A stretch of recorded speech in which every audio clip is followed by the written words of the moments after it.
നമസ്കാരം മലയാളി വാർത്തയിലേക്ക് സ്വാഗതം.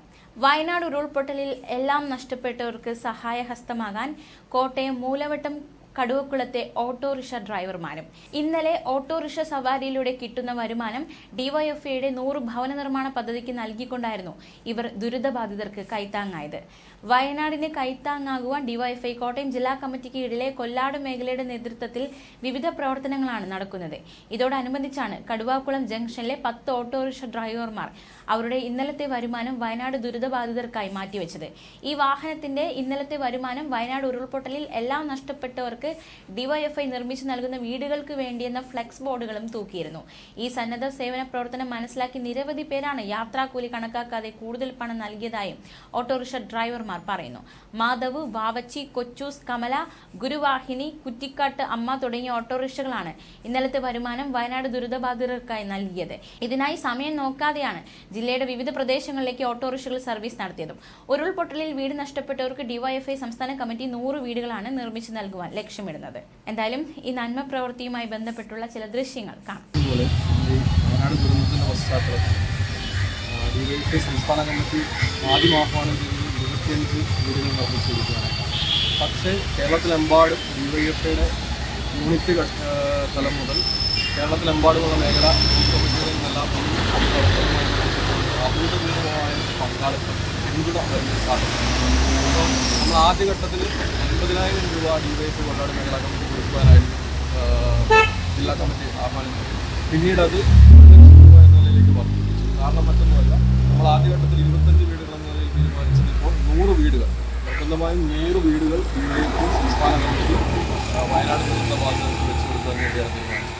നമ്മളിപ്പോൾ ആദ്യഘട്ടത്തിൽ മേഖലാ കമ്മിറ്റി എന്ന നിലയിലേക്ക് വീടുകൾ യൂണിറ്റ് കമ്മിറ്റികൾ കേന്ദ്രീകരിച്ച് വീടുകളിൽ നിന്നും ആക്രി ചലഞ്ചിലൂടെ ഒരു 20,000 രൂപയോളം കണ്ടെത്തി. അതിനുശേഷം ഇപ്പോൾ എല്ലാ യൂണിറ്റ് കമ്മിറ്റികൾ മുഖേനയും ഈ ഞായറാഴ്ച പായസ ചലഞ്ച് വെച്ചിട്ടുണ്ട്. അപ്പോൾ 1 ലിറ്റർ പായസത്തിന് 250 രൂപ എന്ന നിലയിലേക്ക് അതിൽ നിന്ന് കിട്ടുന്ന ലാഭം ഈ പ്രവർത്തനത്തിന് വേണ്ടി നമ്മൾ വിനിയോഗിക്കുകയാണ്. പിന്നെ ഇന്നിപ്പോൾ ഏറ്റവും നമുക്ക് സന്തോഷകരമായ തൊഴിലാളികളുടെ ഭാഗത്തു നിന്നുണ്ടായിട്ട് ഇവർ ഇങ്ങോട്ടേക്ക് ഇതിൻ്റെ സന്നദ്ധത അറിയിച്ചു വരികയായിരുന്നു. 10 ഓട്ടോറിക്ഷ തൊഴിലാളികൾ അവർക്ക് ഇന്ന് ലഭിക്കുന്ന വരുമാനം ഡിവൈഎഫ്ഐയുടെ ഭവന നിർമ്മാണവുമായി ബന്ധപ്പെട്ടുകൊണ്ട് പൂർണ്ണമായി അവർക്ക് നൽകുവാൻ വേണ്ടി തയ്യാറായിരിക്കുന്നു. അതേപോലെ തന്നെ ഈ വരുന്ന ചൊവ്വാഴ്ച ഈ റൂട്ടിലോടുന്ന 2 ബസ്സുകാർ അന്നേ ദിവസത്തെ പൂർണ്ണമായി അവർക്ക് കിട്ടുന്ന കളക്ഷൻ തുക പൂർണ്ണമായും ഡിവൈഎഫ്ഐയുടെ ഭവന നിർമ്മാണവുമായി ബന്ധപ്പെട്ടുകൊണ്ട് നൽകുന്നു.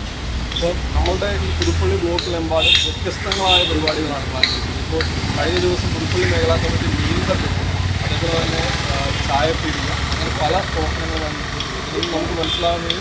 ആളുകളെല്ലാവരും ഈ പ്രവർത്തനവുമായി ബന്ധപ്പെട്ടുകൊണ്ട് സഹകരിക്കാൻ വേണ്ടി തയ്യാറായി നിൽക്കുകയാണ്. നമ്മൾ ചെന്ന് അവരുമായി കണക്ട് ചെയ്യുമ്പോഴത്തേനും അഭൂതപൂർവമായ രീതിയിലേക്ക് അവരുടെ ഭാഗത്തുനിന്ന് പങ്കാളിത്തം ഉണ്ടാകുന്നുണ്ട്. നമ്മളെന്തായാലും 1 ലക്ഷം രൂപ ഉറപ്പായി ഈ ഞായറാഴ്ച കൊണ്ട് സംഘടിപ്പിച്ചു ഇല്ലാത്ത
ഓ